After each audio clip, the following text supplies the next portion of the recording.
Chapter 1. The Signal That Shouldn't Converge. The wasteland was tuned to silence.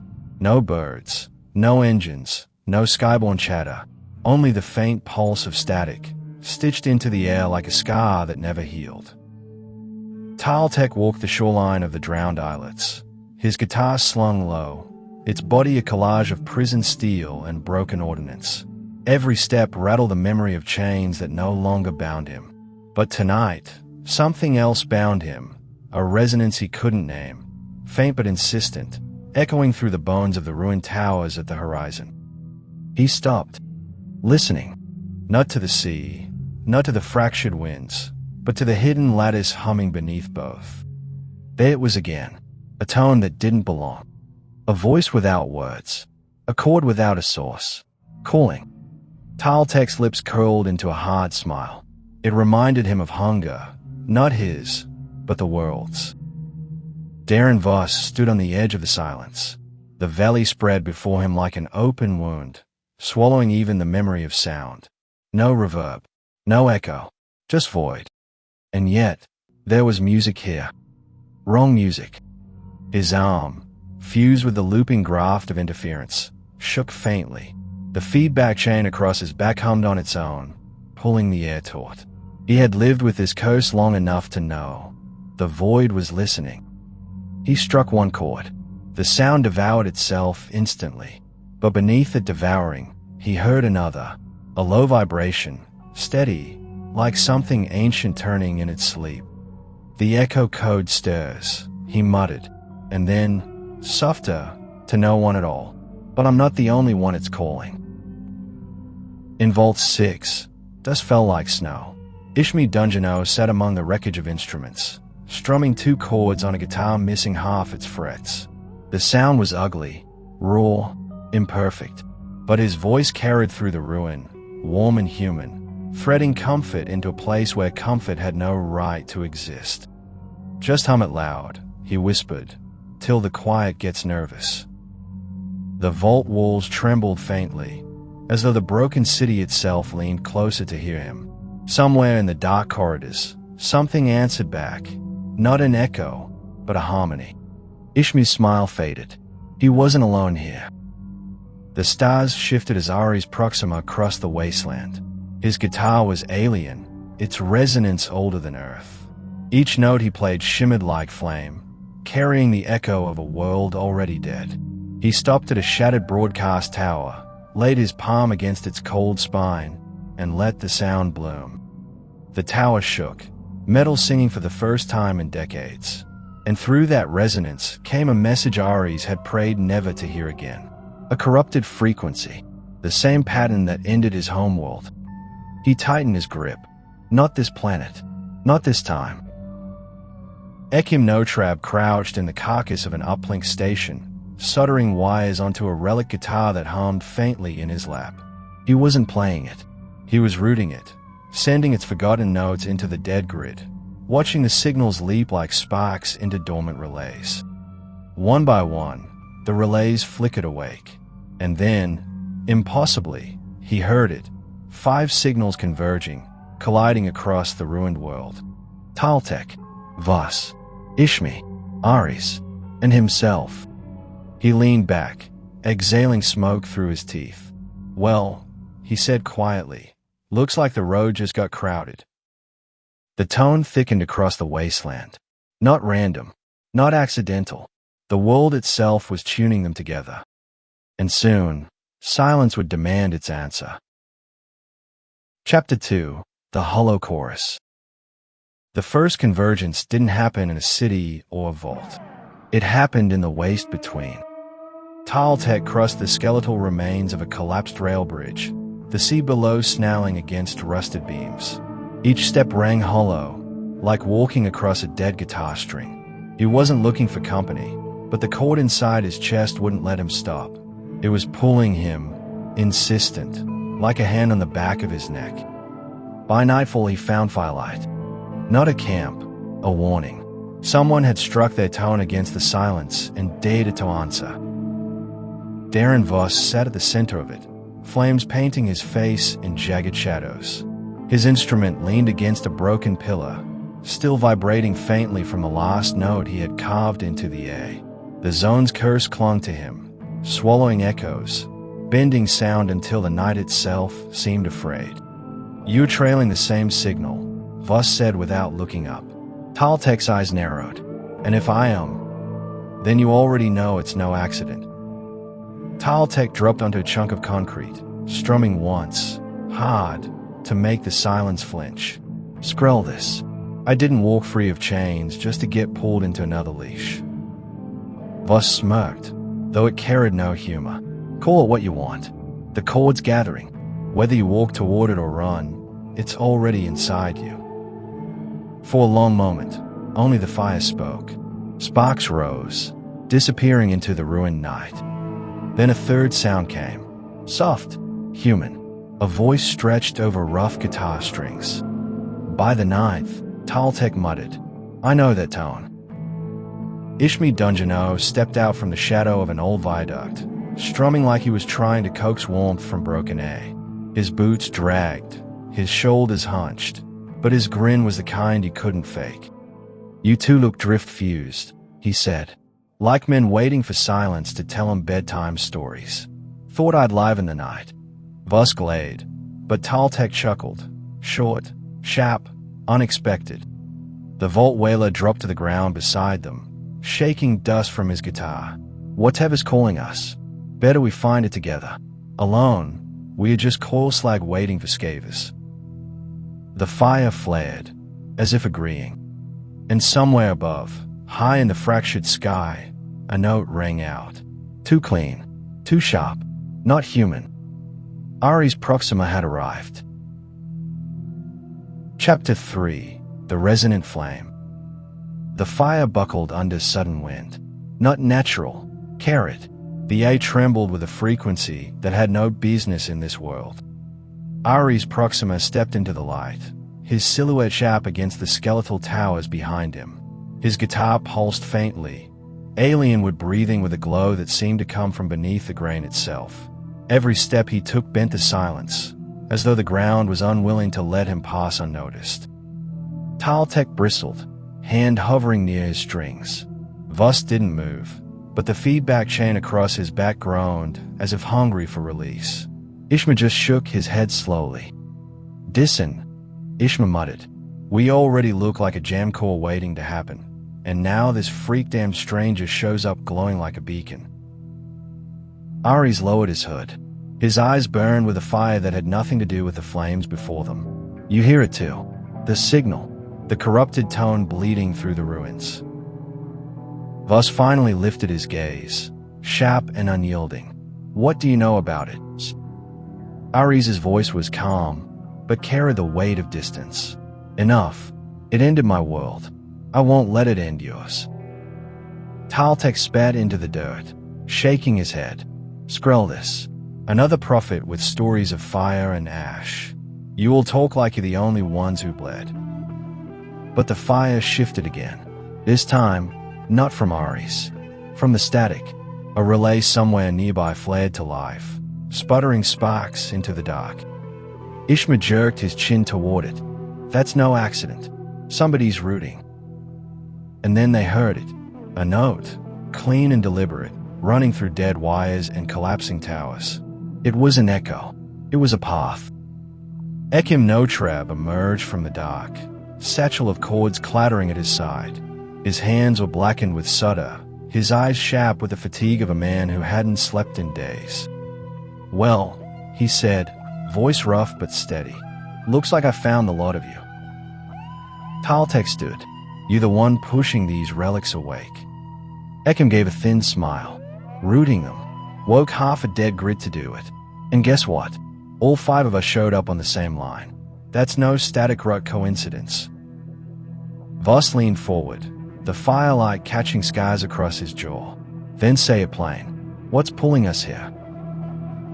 Ekim looked past him, toward the skyline where the broken teeth of towers stabbed the clouds. A low hum carried on the wind, faint, but growing. "A choir," he said at last. "Not the kind you want to hear." Sss. The fire hissed. Even the silence seemed to recall. Chapter 4. The Corrupted Choir. The first voices rose with the wind. Not human, not machine. Something caught between the two. Harmony bent until it bled. They came from the shattered cathedral at the city's edge. Its roof was gone, its windows smashed, but its bones still reached upward like a hand begging for forgiveness. Inside, the sound grew teeth. Taltek flinched. "Scroll me sideways. That ain't music." "It's music," Voss said flatly. "Just wrong." The choir stirred again. Notes spilled out in clusters, overlapping, splitting, folding over themselves until the air rippled. It wasn't a song, it was a swarm. Each voice carried the same phrase, repeating, distorted. Resonate, resonate, resonate. Ishma stepped back, shaking his head. "That's drift-fused static rot if I ever heard it. Whatever Sinjin in there, it ain't Sinjin for joy." Ari's Proxima's alien guitar vibrated against his chest. He touched the strings lightly and felt them answering to the choir, tuning themselves without his permission. His jaw clenched. "This is what killed my world. The choir doesn't just sing. It devours. Every song, every silence, folded into one endless resonance." Ekim crouched, pulling a relic scanner from his satchel. The display lit up with jagged waves, distortion crawling across its glass. "Jamcore readings," he muttered. "It's bleeding into every frequency. If we don't cut it off, the whole grid goes coil slack." The voices inside the cathedral surged. Hundreds now. Thousands. A tidal wave of sound pressing against the broken doors, making them bulge and tremble. Voss stood, feedback chain humming like a predator. Enough listening. We choke it before it grows. Taltek barked a bitter laugh. "Fracked it. You don't choke a choir. You burn it, note by note." The doors split open with a shriek of rusted hinges. Light, if it could be called that, spilled out. Not fire, not electricity, but glowing resonance, shimmering like molten glass. Inside the cathedral, shapes writhed. Not people, not ghosts. Figures built of overlapping tones, their mouths wide, their voices endless. "Nullspawn," Ishmi whispered. "Every last one of them." The choir saw them, and its song bent to greet them. The 5 Fretwalkers gripped their instruments, not as players, as fighters. Because in the world after collapse, when a song turned against you, the only answer was to play louder. Chapter 5. Battle in the Choir. The cathedral breathed. Each wall shuddered with resonance, cracked stone vibrating like a drumhead stretched too tight. The broken altar pulsed with light, its surface covered in sigils that flickered and vanished like faulty screens. The choir filled the space. Voices laid on voices, bent into impossible chords. Their bodies were made of sound, silhouettes stitched from dissonance, their faces blank but screaming. Taltek spat on the ground, tightening the strap of his guitar. "Glitch-born abominations. Can't believe we let the world rot into this." Ari's Proxima stepped forward, alien strings glowing beneath his touch. His tone rose, not loud, but pure, slicing through the first wave of corrupted harmony. "Hold steady. They'll test your resonance. Play weak, and you'll be swallowed." The choir surged. Dozens of figures lunged at once, their bodies breaking into shards of light before reforming midair. Each scream struck like a hammer, knocking dust from the rafters. Voss struck first. The feedback chain roared as he dragged a jagged riff across it, distortion so heavy it cracked the tile beneath his boots. The sound didn't echo, it devoured. 3 choir shapes collapsed instantly, their notes torn apart and scattered into static. Ishma held a laugh and dove in, voice raised raw and unclean. He strummed broken chords with reckless joy, forcing dissonance into the choir's perfect pattern. "Fracked it. You want harmony. Choke on mine." His tone shoved holes into the wall of voices, crooked but strong enough to make space. Ekim dropped to one knee, plugging a cable into the stone floor. His relic guitar shrieked as he routed its signal through the dead cathedral's bones. Sparks ran up the cracked pillars, and suddenly the whole building became an amplifier. "Come on, you freak-damn nullspawn," he snarled. "Sing this." The cathedral shook with their combined assault. For a moment, just a moment, the choir faltered. Its voices bent, fractured, shrieking in protest. Then it adapted. The swarm shifted keys, rising higher, sharper, their notes drilled through skull and bone, needles of sound stabbing deep. Ishmael staggered, blood in his teeth. Taltek dropped to one knee, ears ringing. "Tone-wrecking bastards!" Ishmael shouted, clutching his side. "They're feeding off us, off every note we throw." Ari's eyes narrowed. He raised his guitar high. The alien would glowing brighter than flame. Then we don't feed them. He struck a single note. One clean, sustained tone, not built to fight, but to burn. The choir screamed. Its figures writhed, folding in on themselves. The cathedral's resonance buckled, like glass about to break. Taltek rose, grinning through the blood on his lip. By the ninth, that's the sound. But the choir didn't fall. It recoiled. It changed. And in the sudden silence between their tones, a deeper voice rose. Not many voices, but one. A conductor. The choir had a leader. Chapter 6. The Conductor. The silence was worse than the noise. It pressed in from all sides, thick as concrete, leaving only the sound of their own ragged breathing. Dust swirled in shafts of broken moonlight. Then the conductor stepped out from the choir. At first it looked like the others, a shape built of resonance, all jagged light and fractured tone. But where the choir screamed, it was silent. Where the choir shifted keys wildly, its body held steady, a lattice of staff lines and symbols burning across a humanoid frame. A baton grew from its hand. Not wood, not metal, a rod of pure signal, humming with impossible overtones. Taltek hissed through his teeth. "Skrell me, that thing's riding the A." And it was. Each flick of the baton carved notation into the cathedral walls, glowing staves that bent the choir back into order. The swarm's chaotic voices fell into perfect rhythm, every scream aligned into a massive, unholy harmony. Ares felt his alien strings vibrate uncontrollably, tuning themselves against his will. He gripped the neck tighter, sweat running cold down his spine. This isn't a swarm anymore. It's a symphony. The conductor raised its baton. The first downbeat hit like a hammer. Every choir shape struck at once.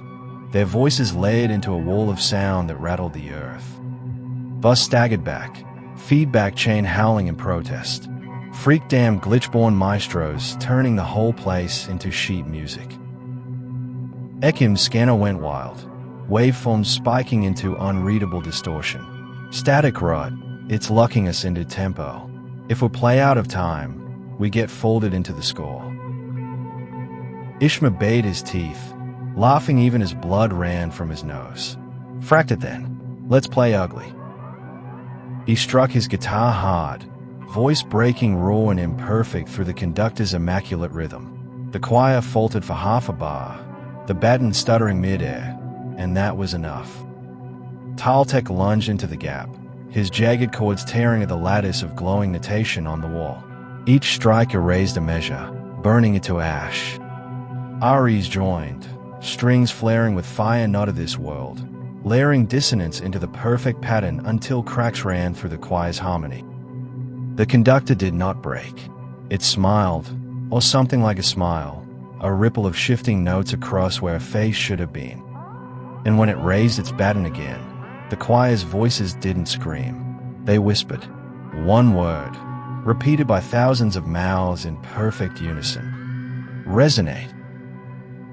The floor of the cathedral split open. Beneath them, a vast coil of magnetic tape began to turn, ancient reels sparking with ghost light. Symbols burned themselves into its surface, measures no human hand had ever written. The conductor was opening something. Not a gate. A score. Chapter 7. The Cathedral of Measures.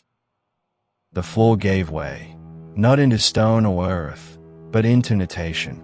Staff lines stretched into corridors, treble clefs bent into arches, and the shattered cathedral reshaped itself into a living score. Every wall hummed, every stair was a bar, every step a note waiting to be struck. The Fretwalkers were inside the music now. Taltek caught his balance on a glowing beam of light that pulsed under his boot like a string. By the 9th, this whole place just turned into sheet music. Not sheet, Voss growled, pulling the feedback chain tight. A trap. The choir's forms dissolved into drifting notes, slipping into the score around them. The conductor's baton flicked once, and instantly those scattered notes reformed, standing shoulder to shoulder as new measures wrapped around the intruders. Ishmael spat blood, strumming hard, voice breaking into laughter. "Skrell, this jamcore circus. You want me in your song? I'll play off-key till your ears rot." He howled a crooked melody, dissonant enough to fracture the walls around him. Notes bent, pillars shuddered, but the conductor simply rewrote them, repairing the damage with a flick of its baton. Aries tightened his grip on his alien guitar. His strings burned blue fire now, vibrating without touch. It's not just writing the music, it's writing us. Every move we make, it's adjusting the score to trap it inside. Ekim scanned the glowing floor, sweat streaking his dust-stained face. His relic rooted guitar buzzed in warning. Static rut. It's sinking us into time signatures. If we don't break free of its tempo, we adjust notes on its page. The conductor lowered its baton. The score shifted key, and suddenly, the Fretwalkers felt their own instruments pulling against them, trying to force their hands into patterns they hadn't chosen. Taltek snarled, strumming jagged, brutal chords, fighting the pull.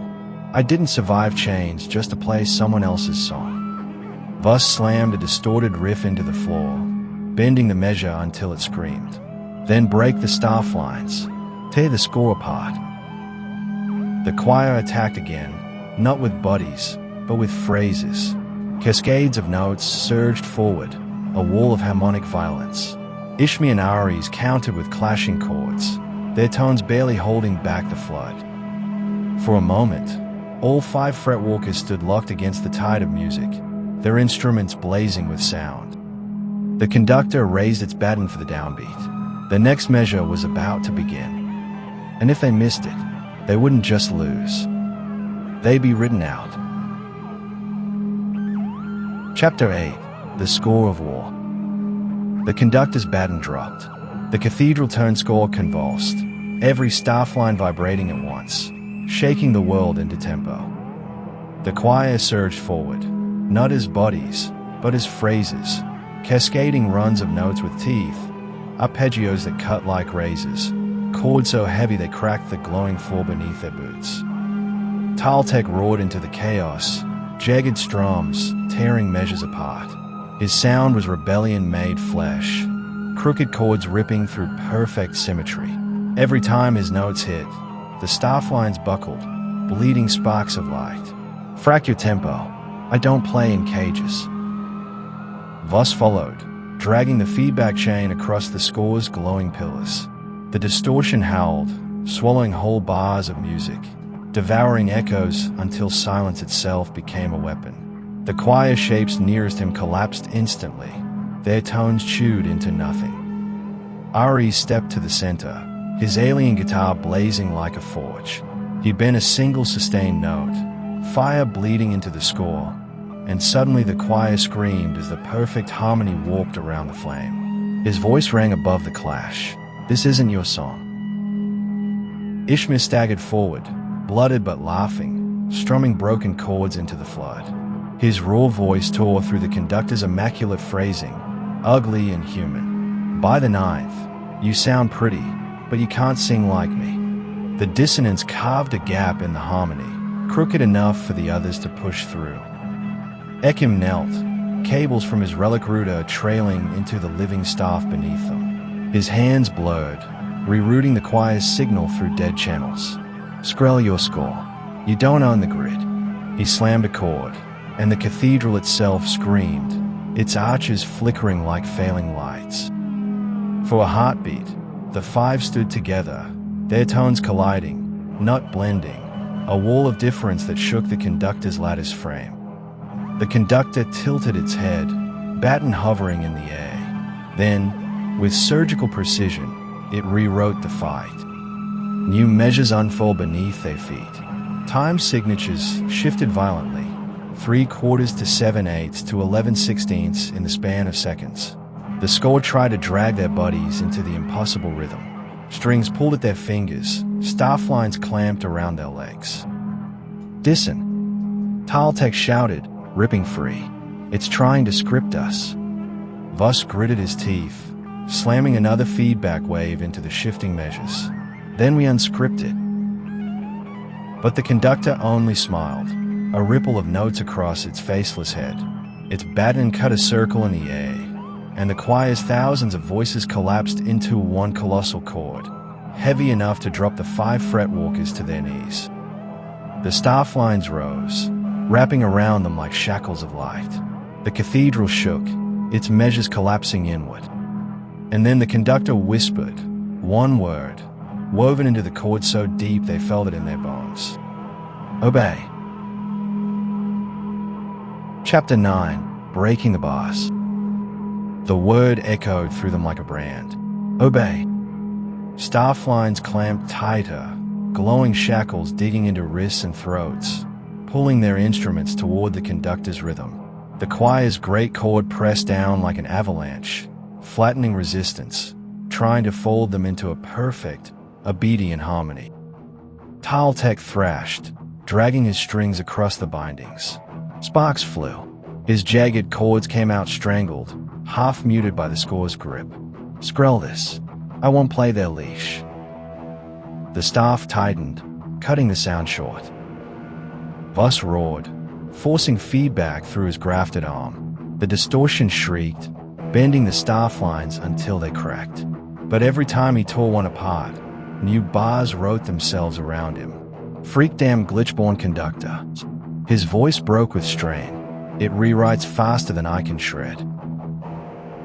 Ishma coughed blood, voice hoarse but still singing. Then stopped trying to shred and start screaming. His raw howl split the air. Ugly, human, wrong. For the first time, the staff hesitated. The perfect pattern didn't know how to process something so crooked. Ari seized the moment, his alien guitar burning white-hot. He struck one long note, pure flame, and the hesitation widened into a crack. The staff around him blistered, measures warping into dissonant ash. "Now, break free." Ekim jammed a relic chord into the glowing floor, rooting the choir's signal back into itself. The cathedral shuddered, its own harmony folding in on its spine. "Fracked it. I'm flipping the channel. Let their voices choke on their own static rut." The walls screamed. The choir faltered, voices cutting in and out like broken transmissions. Taltek tore his arms free with a final savage strum, snapping the bindings into sparks. Voss followed, distortion detonating around him like a bomb. Ares ripped the fire through his strings, shattering his shackles in a burst of alien tone. Ishma staggered loose, still howling his laugh scream, cracked but unbroken. Ekim pulled the last cable free, his guitar sparking, and the bindings dissolved in a flood of light. The conductor reeled back, baton twitching mid-air. Its faceless head rippled, notes scrambling in dissonance. For the first time, its rhythm was broken. The five stewed, breathing hard, instruments trembling in their hands. Taltek spat on the score beneath his boots. "Dead link, maestro. You don't ride us." Voss's smirk was razor-thin. "Now it's our measure." The conductor raised its baton again, slower this time, less certain. The choir's voices staggered back into place, but cracks ran through their harmony now, fractures born of human defiance. The battle wasn't over, but the score was no longer perfect. Chapter 10. the score's design. The bindings lay in tatters, flickering out across the cathedral floor. The conductor did not vanish. It stood motionless at the center of the warped staff lines, baton poised but trembling, a predator circling, waiting for the next bar. The choir's thousand voices dimmed to a low hum, like static rolling under the skin. Not retreat, not surrender, just holding. Ekim wiped soot and blood from his mouth, slumping against a cracked column. That wasn't just about choking us out. It was tuning us, lining us up like strings. He spat dark. Static rot. It's using us as instruments. Toltec paced, teeth bared, his guitar growling faint notes every time his calloused fingers brushed the strings. Skrill that. I'm no one's chord. But Aries was staring at the floor. His alien guitar hummed faintly, resonating not with him, but with the cathedral itself. The glowing staff lines pulsed in time with his strings, dragging him into their rhythm. His eyes burned with recognition. This isn't just a song. It's an opening. The others froze. A neurophonic gate. Voss asked, voice low, dangerous. Aries shook his head. Worse. A score gate. Not mind sound. Not a single player forcing it open. This one needs a symphony. It's pulling tones from everything alive and dead in this place. When it finishes the movement, he trailed off, but his hand shook against the guitar's neck. Ishmael leaned on his knees, panting through a grin that didn't reach his eyes. Fracked me. What's it opening to? Aries's gaze stayed on the shifting staff lines. The measures curled in shapes he half recognized from the collapse of his own world. His voice cracked as he answered. Silence. The word hung heavier than any curse. Toltec stopped pacing, his face suddenly stone. Not quiet, not stillness, the real silence.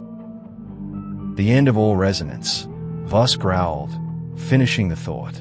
His grafted arm hummed with interference, like it wanted to rip the word itself apart. The score isn't trying to kill us. It's trying to erase everything. The conductor's baton twitched. The next measure began to form across the cathedral walls, its glowing notes burning brighter than before. Their reprieve was over. Chapter 11. Saboteur's Court. The cathedral's staff lines burned brighter, new measures writing themselves into the air. The conductor's baton hovered, waiting for the downbeat. The choir's hum deepened, ready to rise again. Toltec adjusted his grip, fury in his jaw. We don't wait for its song. We hit it now. Tear the whole glitchborn thing apart. Voss's distortion already bled through his chain, low and hungry. Agreed. We cut it off mid-bar before it drags us into its next movement. But Ekim didn't rise. He crouched by a shattered pillar, relic ruder humming, eyes fixed not on the conductor, but on the coils beneath the cathedral floor. The ancient reels of magnetic tape were still turning, symbols burning themselves into their surface. No, he muttered, shaking his head. You smash the score, it just rewrites. That maestro doesn't care how much we burn. It'll keep scripting until the gate's wide open. Toltec snapped toward him. So what? We just stand here and let it finish. Ekim's fingers blurred across his relic guitar, patch chords snaking out like veins. He jammed one into the glowing floor. The staff lines flickered, and for a heartbeat, the conductor twitched as though struck. We don't smash the score, Ekim growled. We sabotage it, reroute the measures, jam-core the reels until it's playing against itself. Ishmael barked a laugh, still panting, blood at his teeth. He's right. Fracked it. I've sung drunker songs than this. Let the bastard choke on its own tempo. Aries frowned, his alien strings humming hotter in his grip. If you tamper with the gate mid-tune, you could collapse the entire harmonic structure. Bring the silence faster. Ekim met his gaze, steady and tired. Or I break its spine before it finishes the movement. And right now, that's the only gamble we've got.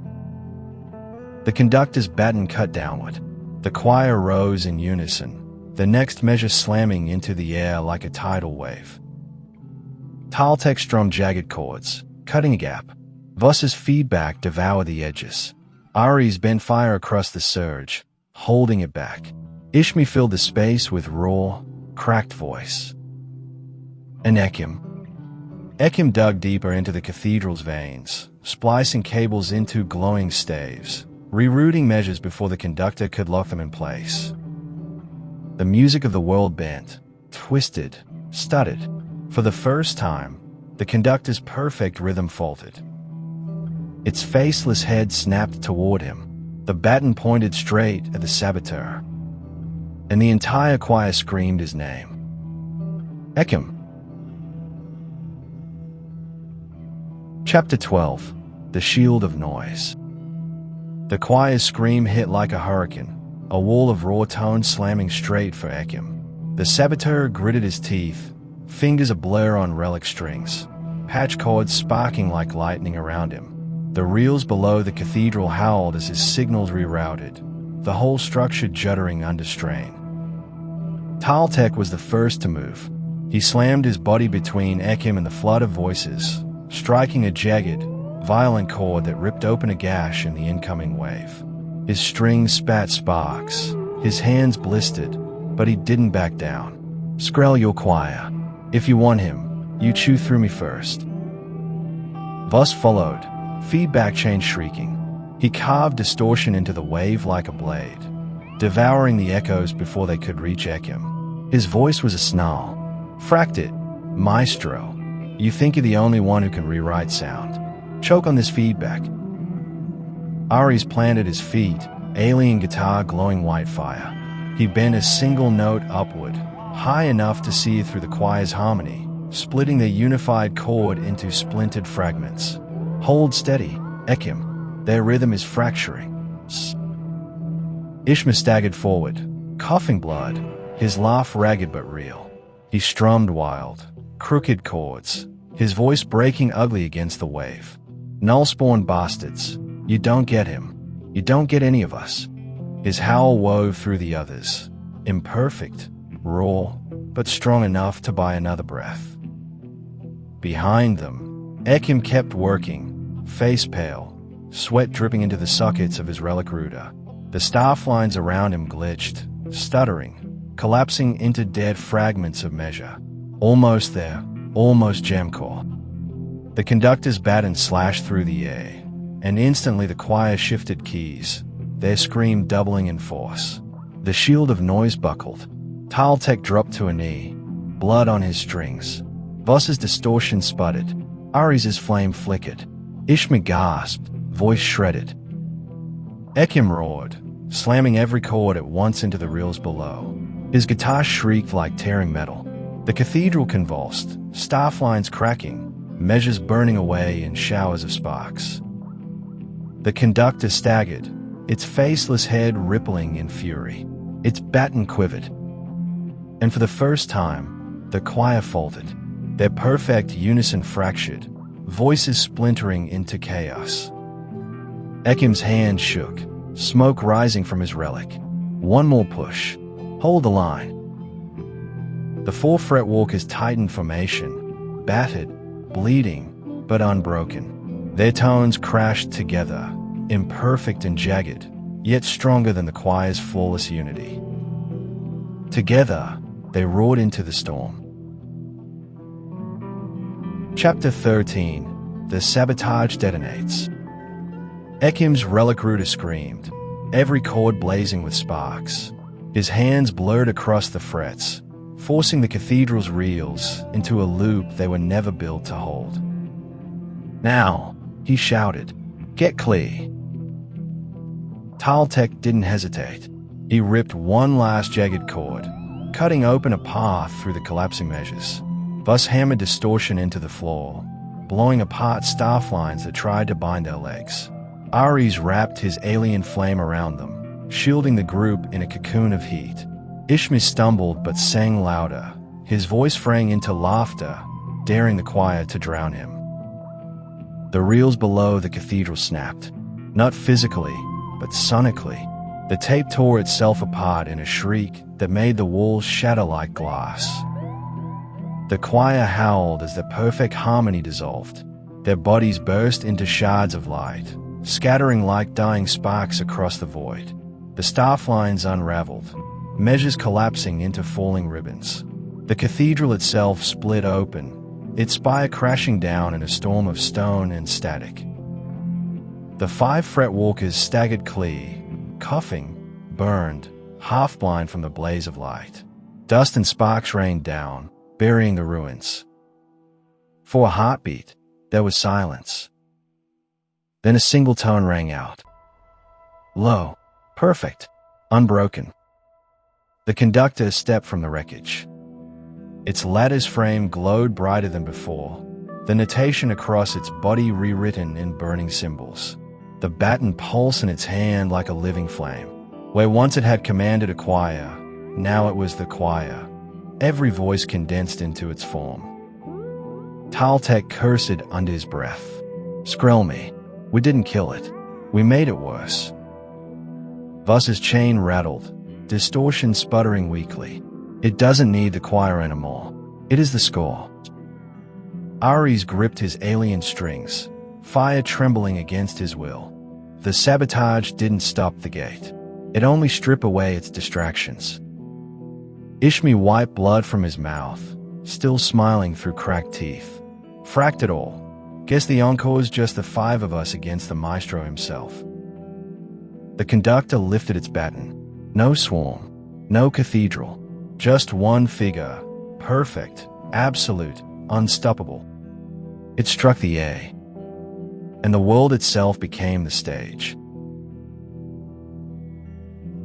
Chapter 14. The Final Duel. The world split open with a downbeat. Not the cathedral, not the staff lines, the world. The cracked streets, the shattered towers, the ruined rails, every surface thrummed in rhythm as the conductor's baton cut the air. The stage was no longer stone, but reality itself. Taltek charged first, dragging jagged chords from his guitar, each one a snarl of defiance. The conductor didn't flinch. A flick of the baton rewrote his sound mid-air, twisting rebellion into harmony and sending it back at him like a weapon. The blow knocked him flat, strings snapping under his grip. Voss stepped forward, chain screaming feedback so violent it warped the ground. His distortion chewed at the conductor's frame, but the maestro shifted tempo, 11/16 to 5/4 in a breath, and the feedback collapsed into silence. Voss's knees buckled, blood ringing in his ears. Ares raised his alien guitar, flame surging. He struck one long, perfect note, fire bending sky and earth together. The conductor answered with a single stroke of its baton. Their tones collided, exploding into a shockwave that leveled the last standing spire. Ares dropped, smoke curling from his hands. Ishma laughed through broken ribs, strumming raw, ugly chords. His voice cracked, but it cut jagged into the conductor's immaculate measure. For half a bar, the maestro faltered. Yeah, that's it. Ishmi roared. You can't eat ugly. You can't eat me. The conductor raised its baton higher. Its faceless head rippled, burning staves pouring across its body like molten script. Ekim stumbled into place, relic rooters sparking, patch cords dragging like veins torn loose. His hands shook, but his eyes locked on the reels of glowing notation crawling up the sky. It's not rewriting us anymore, he shouted. It's rewriting everything. The baton struck again. The wasteland buckled, towers bending inward like paper. The air studded with notes too high to hear, too low to survive. Taltek crawled back to his feet, snarling. Skrill this. We don't fight in its score. We make our own. Voss's laugh was harsh, blooded, but real. By the 9th, let's rewrite the world. The 5 stood together, backs burned, strings frayed, lungs torn raw. Their instruments hummed as one, not perfect, not pure, but alive. And when they struck, it wasn't harmony. It was chaos. It was fire and blood and laughter. It was the sound of 5 Fretwalkers refusing the silence. The conductor's baton came down. Their song rose up.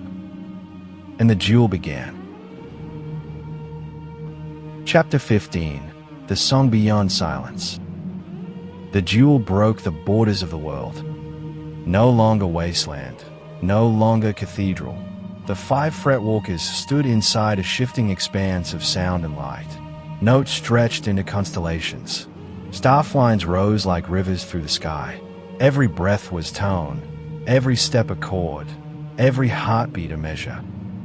The conductor moved within human grace, baton carving the cosmos into order. With each strike, stars dimmed, colors collapsed, and silence stretched wider. Taltek tore jagged rifts into the air, and the sky shattered like glass.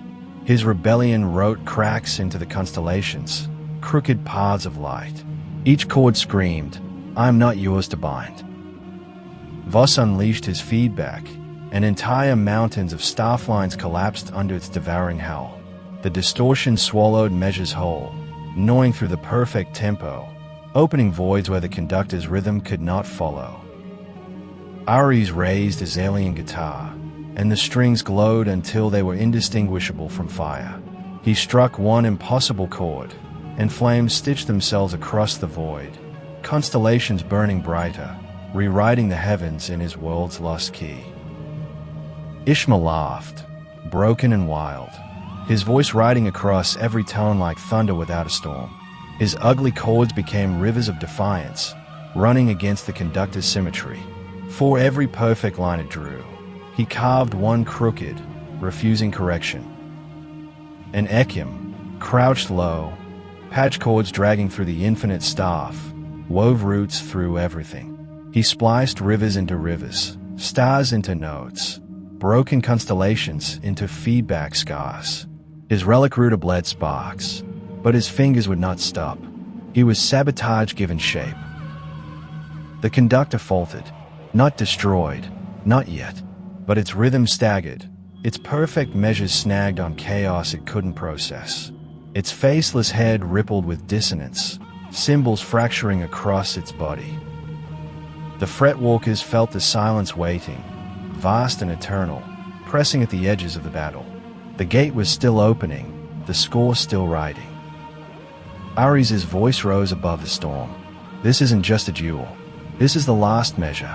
If we don't change it now, there's no encore. Taltek struck again, and the cracks widened.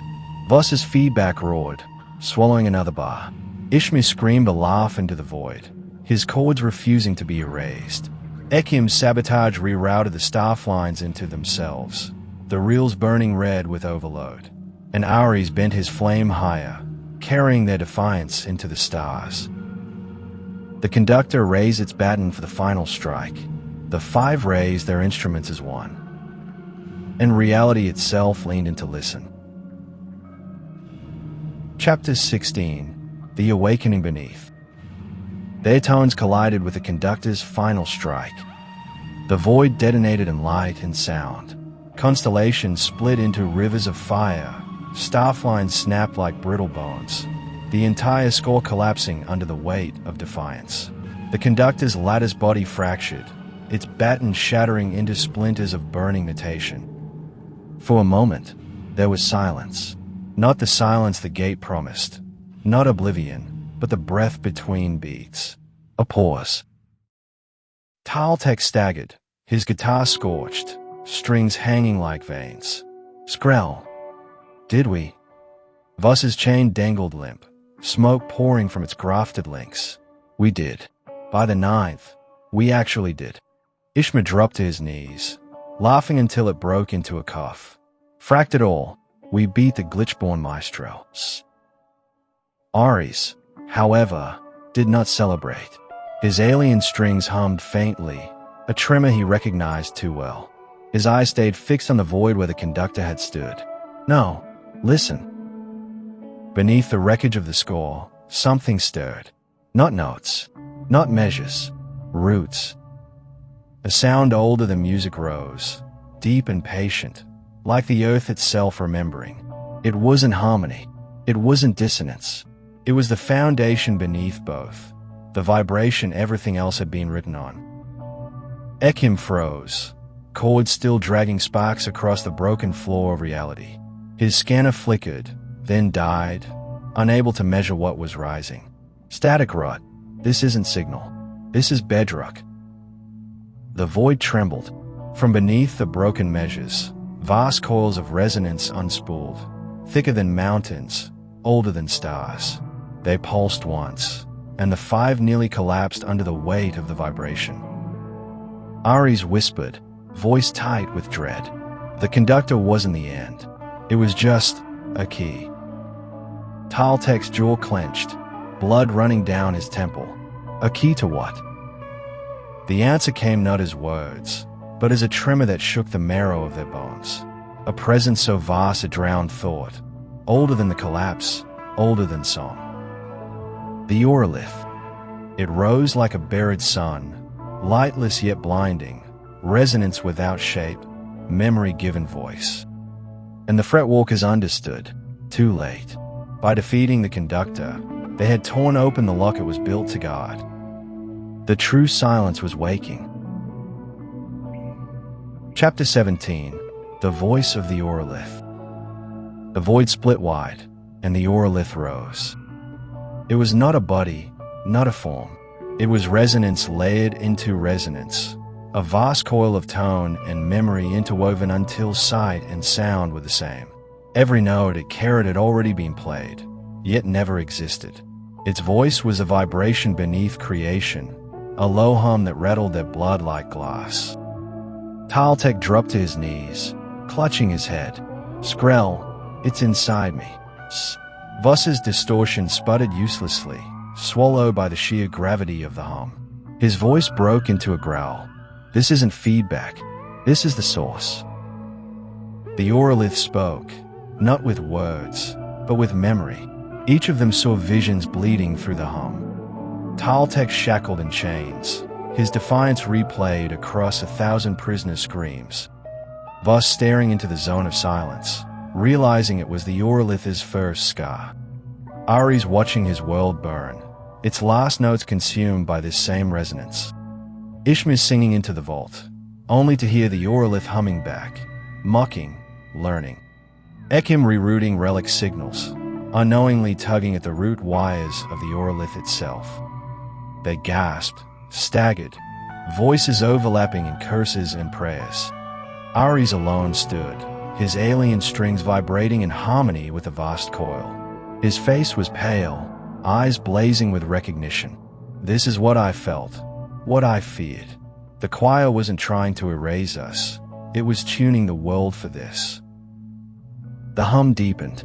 The ruins around them reformed, not as stone or staff lines, but as memory scaffolds. Towers sang with voices of the long dead. Oceans whispered with forgotten chords. The Verrier tasted like old recordings dragged out of static. Ishmael staggered, clutching his chest. Disin, it's rewriting the whole collapse. Every broken tone, every lost song, playing them all back at once. Ekim's cord sparked violently, his relic router overheating. By the 9th, this thing remembers everything ever played. Every frequency, every scream. He lifted his head, face pale, and it wants to add us to its archive. The Orolith's hum tightened. A phrase emerged, deeper than time, impossible to mistake. Resonate or vanish. The ultimatum shuddered through their bones. Play, and risk becoming part of its infinite score. Refuse, and be erased as though they had never existed. Taltek rose slowly, blood running down his face, guitar shaking in his grip. Fracked it. I won't be a memory in someone else's songs. The five look at one another, battered, burned, half-broken, yet still holding instruments. The Orolith's hum swelled, filling every corner of existence. And the Fretwalkers lifted their guitars. Chapter 18. The Impossible Measure. The Orolith's hum filled everything. There was no horizon, no ground, no sky, only vibration. pulsing like the breath of a god that had never needed lungs. The Fretwalkers stood adrift inside it, their bodies trembling, their strings already resonating without touch. The ultimatum pressed into their marrow. Resonate or vanish. Ares was the first to speak, his alien guitar burning faint blue fire. If we resist, we are erased. If we yield, we are swallowed. The only path is between. Taltek spat, shaking his head violently. Scroll that. Play with it. That's not survival. That's surrender. Not surrender, Ares said. His tone was calm, but his eyes burned. Adaptation, like I did when my world fell. You bend with the current or drown in it. Voss's chain rattled as his distortion built unbidden, answering the Aurolith's hum. He grimaced, sweat running cold. You bend too far, and you become it. Nullspawn slaves inside its infinite song. I'd rather static rot than that. Ishmi's laugh was ragged, blood bubbling at the corners of his mouth. Listen to us, already arguing like we are deadlings. Maybe that's the trick. We don't play harmony. We play ugly. Give it something it can't swallow. Ekim's relic rooter sparked, his cords twitching like live nerves. He stayed into the void, face pale but sharp. Ugly won't be enough. It remembers everything. Every note, every scream, every glitch in the collapse. If we try to break pattern, it'll just archive it and fold it back in. Ares lowered his head. Then we must play something older than its memory. A root beneath the roots. Taltek barked a bitter laugh. And where the fract are we supposed to find that? Voss lifted his gaze, jaw hard. In silence. The one thing it doesn't own.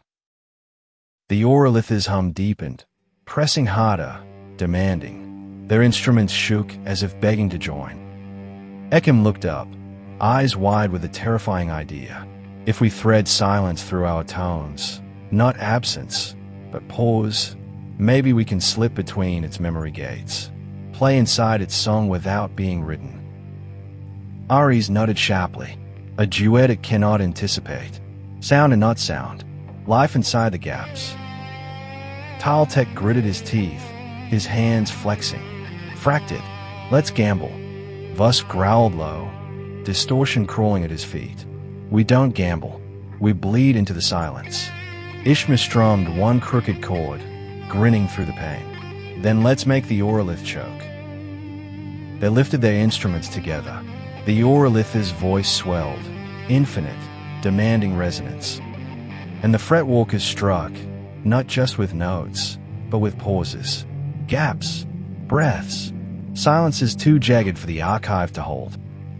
For the first time, the Aurolith hesitated. Chapter 19, The Song Between Worlds. The first silences fell like stones in a river. Not emptiness, wait. Gaps that bent the flow of the Aurolith's infinite song. The vast hum wavered, its perfect memory stuttering for the first time in an age. Notes rippled backward, measures folded inward, and the void itself flickered like an old reel skipping frames. Taltek drove his jagged chords into those pauses, carving cracks in the air. Each strum widened the gaps, the crooked rhythm punching holes through the Aurolith's flawless lattice. Voss poured his distortion into the breaks, feeding silence with devoured echoes. Wave feedback meant nothingness. Black rivers of unsound flowed, cutting across the glowing staff lines like scars. Ares bent fire across the fractures, his alien strings burning silence into brilliance, each pause glowing brighter than the note that surrounded it. Ishmael howled laughter into the gaps, his broken voice becoming jagged punctuation, dissonant breaths that defied the archive. Fracked it all, silence is my chorus. And Ekim wove roots through the nothing, threading his chords into each pause, turning absence into pathways. He rerouted silence itself until it became an instrument. The Aurolith shuddered. For the first time, the infinite coil of memory recoiled. Its vast hum broke into pulses, erratic, uncertain. Towers of forgotten sound fell. Oceans of archived screams drained into silence. The entire collapse history bent, as if rewritten by the gaps. The world shook, not breaking, reshaping. Mountains bent like strings plucked low. Cities folded into chords, then stretched into harmonies. The stars themselves trembled, flickering in rhythm with the silences the Fretwalkers carved. Taltek's voice cracked as he shouted into the storm. "We are marking it choke. The Skrelin thing can't archive what it can't hear." Ari's eyes blazed, his hands aflame on the frets. "No, more than that. We are rewriting it. The silence is becoming song." The Urolith wailed, its hum collapsing into chaos, tones spilling like rivers bursting their banks. Its voice fractured into shards of memory, laughter, screams, thunder, lullabies, war chants, every sound that had ever been. And between them, the silence-threaded song of 5 broken players grew into something older than memory. A new score. Reality bent closer, listening. Chapter 20. The Measure of Becoming. The silence-threaded song rose, jagged and radiant, louder than any perfection. It wasn't harmony, wasn't chaos. It was both, braided together in ways even the Urolith's archive couldn't bind. The Urolith convulsed, its coils of resonance splitting open. Notes that had held empires together unraveled into rivers of ash. Whole centuries of memory bled out like broken reels, dissolving into the black. Taltek tore crooked riffs into the fractures, his strums ragged, savage. "Skrell, you archive. You don't write me." Every chord carved deeper cracks into the Urolith's endless hum. Voss fed his distortion into the riffs, snarling as feedback devoured the Urolith's pulse. His chain screamed like a dying star, ripping measures into raw void.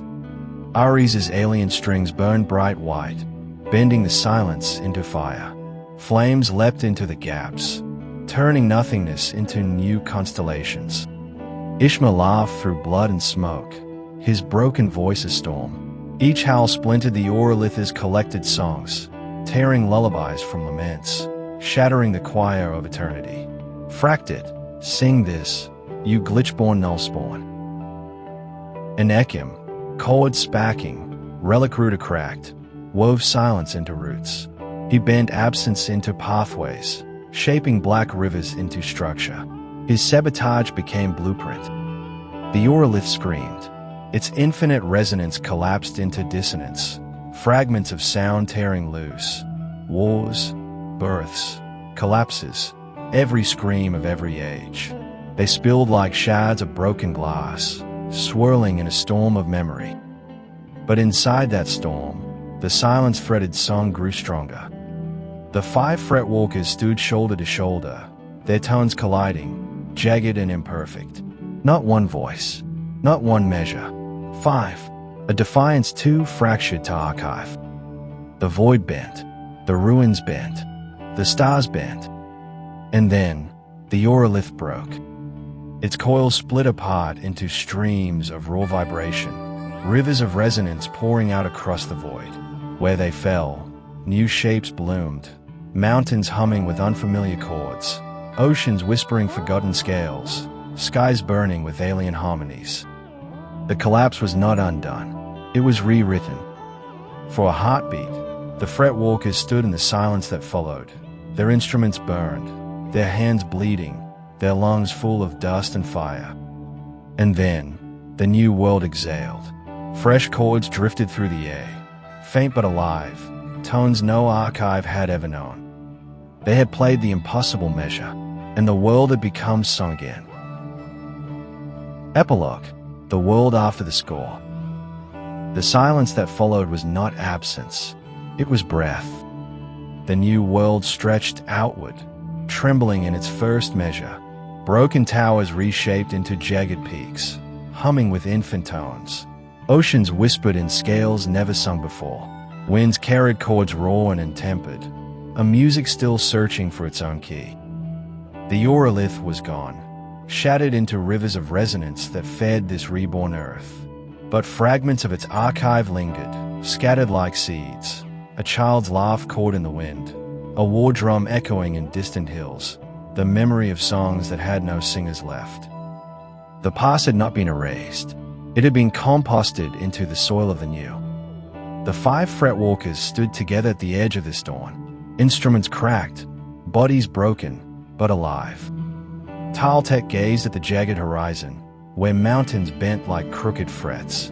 His jaw was set, his eyes narrow. World still got chains waiting to be broken. Guess I'll keep strumming until none are left. He turned, already walking into the fractured peaks. Bus stood silent for a long while, his feedback chain coiled at his side. The zone of silence still waited beyond this rebirth. And in his heart, he knew the Orlith's scar had not healed. With a grim nod, he set his boots toward the shadows, distortion growling low. Ares lingered, staring at the constellations burning with his alien fire. His strings whispered with a flame that was not yet done. My world is gone, but its tone isn't. I'll follow it, wherever it leads. He stepped into the night, chasing stars that sang in a key only he could hear.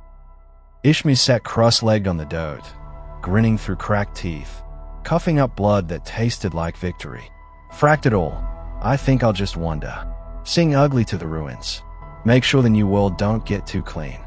He strummed a crooked chord and laughed into the wind, already fading into legend.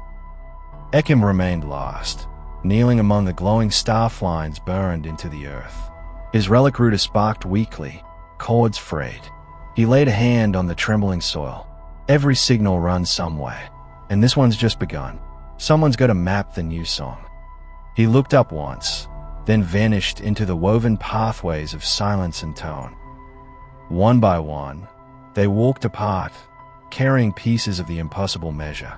None would see the others again, yet their silence-threaded song lingered, a root beneath the new world's pulse. And so the Fretwalkers passed into myth, their names carried in the pauses between chords, their defiance etched into the measure of becoming. The score of the old world had ended. The song of the new had begun.